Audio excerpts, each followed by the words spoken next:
বিভিন্ন রকমের খাবারের সঙ্গে বিভিন্ন রকমের ইতিহাস জড়িয়ে রয়েছে। হুগলিতে একটি মিষ্টি ভীষণ জনপ্রিয়, যেটি বালা সন্দেশ হিসেবে পরিচিত।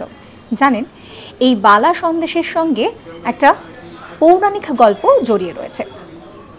একসময় জিউর তিনি ধর্ম প্রচার করার জন্য হুগলি শ্রীরামপুরে আসেন। এবার আসার পর তার ভীষণ খিদে পেয়ে যায়, কিন্তু তার কাছে কোনো রকম কোনো অর্থ ছিল না।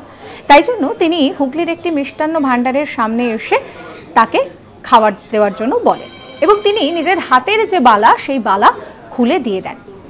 এরপর সেই বালার টাকা দিয়ে তিনি পেট ভরে মিষ্টি খেয়ে সেখান থেকে চলে যান। সেই সময় থেকেই এই বালা সন্দেশ প্রচলিত হয়ে রয়েছে।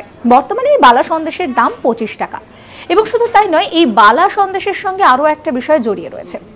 তিনি একবার মন্দিরের পুরোহিতকে স্বপ্নাদেশ দিয়ে বলেন যে ওই বালা ওই মিষ্টির দোকানে রাখা রয়েছে এবং এটা মহেশ্বরের বালা, মহেশ্বরকে সেই বালা ফিরিয়ে দিতে হবে।